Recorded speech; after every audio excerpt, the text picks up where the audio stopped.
ಮಾಡಿದ್ದೀರಿ. ಎಲ್ಲರಿಗೂ ನಮಸ್ಕಾರ. ಸ್ಪಾರ್ಕ್ ಅಕಾಡೆಮಿ ಬೆಂಗಳೂರು ಮಾತೆಂಬ ಜ್ಯೋತಿರ್ಲಿಂಗ ತರಬೇತಿಯಿಂದ ನಾನು ಇಂದು ಅಪ್ಪ ಅಮ್ಮನ ಬಗ್ಗೆ ಒಂದೆರಡು ಮಾತುಗಳನ್ನು ಆಡಲು ಇಚ್ಛಿಸುತ್ತಿದ್ದೇನೆ. ಅಪ್ಪ ಎಂದ ಅಪ್ಪ ಮತ್ತು ಅಮ್ಮ ಈ ಎರಡು ಪದಗಳು ಅತ್ಯಂತ ಅಮೂಲ್ಯವಾದದ್ದು, ಅಮೋಘವಾದದ್ದು, ಪವಿತ್ರವಾದ ಪದಗಳು. ನಮ್ಮ ಅಪ್ಪ ಅಮ್ಮ ನಮಗೆ ಹೆತ್ತು ಹೊತ್ತು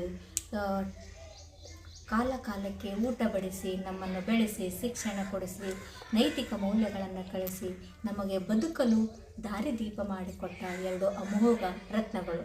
ಆ ಎರಡು ರತ್ನಗಳ ಬಗ್ಗೆ ಋಣವನ್ನು ತೀರಿಸಲು ನಮಗೆ ಸಾಧ್ಯವಿಲ್ಲ. ಅವರ ವಯಸ್ಸಾದ ಕಾಲದಲ್ಲಿ ನಾವು ಅವರನ್ನು ಪ್ರೀತಿಯಿಂದ ಚೆನ್ನಾಗಿ ಆರೈಕೆ ಮಾಡುವುದೇ ಒಂದು ದೊಡ್ಡ ಅವಕಾಶ ಅಂತ ನಾನು ಅಂದ್ಕೊಂಡಿದ್ದೀನಿ.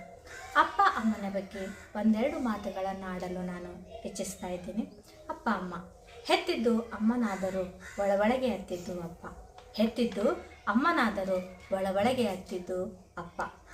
ಹೊಟ್ಟೆ ತುಂಬಿಸಿದ್ದು ಅಮ್ಮನಾದರೂ ಹೊಟ್ಟೆಗೆ ಬಟ್ಟೆ ಕಟ್ಟಿಕೊಂಡು ದುಡಿದಿದ್ದು ಅಪ್ಪ. ಹುಟ್ಟಿದಾಗ ಕೂಗಿ ಅತ್ತಿದ್ದು ಅಮ್ಮನಾದರೂ ಬಿಗಿದಿಟ್ಟ ಉಸಿರು ಬಿಟ್ಟಿದ್ದು ಅಪ್ಪ. ಕೇಳಿ ಕೇಳಿದ್ದು ಕೊಟ್ಟಿದ್ದು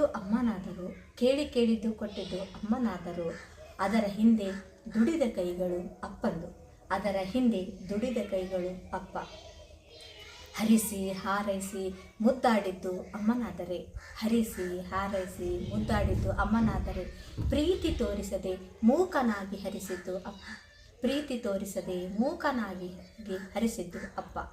ನಾ ನೋಡಿದ್ದನ್ನು ಜಗವನ್ನು ನೋಡಲಿ ಎಂದು ಅಮ್ಮ ಬಗಲಲ್ಲಿ ಎತ್ತಿಕೊಂಡರೆ, ನಾ ನೋಡಿದ ಜಗವನ್ನು ನನ್ನ ಮಗು ನೋಡಲೆಂದು ಅಮ್ಮ ಬಗಲಲ್ಲಿ ಎತ್ತಿಕೊಂಡರೆ, ನನಗಿಂತ ಹೆಚ್ಚಿಂದು ನೋಡಲಿ ಅಂತ ಅಪ್ಪ ಹೆಗಲ ಮೇಲೆ ಕುಳಿಸಿಕೊಂಡಿದ್ದು.